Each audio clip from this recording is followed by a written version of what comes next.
Question, प्राचीन भारत में यज्ञ के बारे में लिखिए। ऐसा माना जाता है कि जब से सभ्यता शुरू हुई तभी से यज्ञ किया जाता रहा है। सिंधु घाटी सभ्यता को मोहरे एवं जीवाश्म अवशेष यज्ञ की मौजूदगी को दर्शाते हैं। वैदिक काल में ब्रह्मांड में उच्चता को प्रदान करने के साधन ज्ञान या स्तुति थे, जिन्हें ध्यान के माध्यम से लिया जाता था। इसमें भी 3 योग शामिल थे, मंत्र योग, प्राण योग और ध्यान योग। मैत्रायणी उपनिषद में योग को षडंग योग कहा गया है, यानी 6 अंगों को समेकित व्यवस्था। मैत्रायणी उपनिषद में इसको 6 भागों में बांटा गया है। 1 श्वसन नियंत्रण, प्राणायाम, इंद्रिय नियंत्रण, प्रत्याहार ध्यान, ठीक है, ध्यान, एकाग्रता धारणा, तर्क, अंतर्ज्ञान एवं समाधि। कठोर उपनिषद के अनुसार योग एक ऐसी अवस्था है जिसमें हमारी समस्त इंद्रियां वश में हो जाती हैं, यानी इंद्रियों पर और मन का पूर्ण नियंत्रण हो जाता है। भगवत गीता के अनुसार ईश्वर से मिलने के 4 मार्ग, जैसे श्रेष्ठ कर्म, कर्म योग, श्रेष्ठ श्रद्धा उपासना, भक्ति योग, श्रेष्ठ पर शुद्ध ज्ञान, ज्ञान योग और संकल्प शक्ति योग, राजयोग। भगवत गीता में 12 अध्याय है। प्रत्येक अध्याय योग कहलाता है। प्रत्येक अध्याय में अंतिम सत्य तक पहुंचने का मार्ग योग्य मार्ग की है। लगभग 2री शताब्दी में महर्षि पतंजलि ने योग की वैज्ञानिकता एवं दर्शन को 195 सूत्रों में पिरोकर रखा है। योग दर्शन के साथ अन्य दर्शनों में भी चर्चा मिलती है, ठीक है, योग की चर्चा मिलती है। न्याय, वैश्विक, सांख्य, मीमांस तथा वेदांत, इन सभी दर्शनों में योग को किसी न किसी रूप में स्वीकार किया गया है।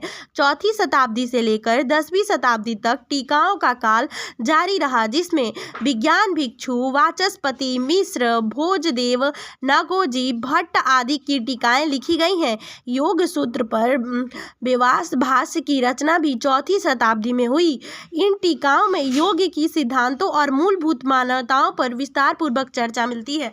अब क्वेश्चन है हमारा कि भारत में कृषि के प्राचीन विकास, भारत में कृषि का विकास और संक्षिप्त टिप्पणी लिखे। तो चलिए शुरू करते हैं। प्राचीन भारत काल से ही कृषि प्रधान देश रहा है। जो भारत है वो प्राचीन काल से ही कृषि प्रधान देश रहा, अभी भी कृषि प्रधान है। प्राचीन काल से ही भारतीय कृषि की उन्नत अवस्था का पता चलता है। वैदिक काल से ही भारतीय विभिन्न प्रकार की फसलों का उगाया करते थे, उनका दैनिक जीवन के रूप में उपयोग करते थे। वे लोग विभिन्न प्रकार के औषधि वाली वनस्पतियों की पैदावार करते थे और उनका प्रयोग चिकित्सा के लिए करते थे। पशुओं की भी कृषि की उन्नत अवस्था में महत्वपूर्ण भूमिका होती थी। भारत में कृषि की प्राचीनता एवं विकास, पुरुष पाषाण युग में मानवता का कोई स्थायी निवास नहीं था। वह खाना बदोश की तरह जीवन व्यतीत करता था। धीरे धीरे अग्नि से परिचित होने और अस्थायी रूप से एक स्थान पर रहने के उसके क्रियाकलापों में भी परिवर्तन आया और उसने खेती करना शुरू कर दिया। भारत में खाद्य उद्यान का सबसे पहला निश्चित साक्ष्य ईसा पूर्व 5000 के आसपास उत्तर पश्चिमी क्षेत्र में बलूचिस्तान से मिलता है। भारत के विभिन्न भागों में खाद्य उत्पादन का प्रारंभ नवपाषाण युग के विभिन्न कालों में हुआ। इस काल में मानव का गेहूं, बाजरे तथा चावल का ज्ञान हो चुका था। ऋग वैदिक काल में ऋषि का और अधिक विकास हुआ। इस समय आर्य भूमि को हल से जोतते थे, जिसे बैल खींचते थे। जोती गई भूमि उर्वरा कहलाती थी। अन्न के पक जाने पर उसे हंसिया से काटकर उसके गट्ठर बनाकर घर ले जाते थे। वैदिक साहित्य में कृषि तकनीक में प्रयुक्त विभिन्न औजारों का उल्लेख मिलता है। अथर्ववेद के हल का उल्लेख मिलता है।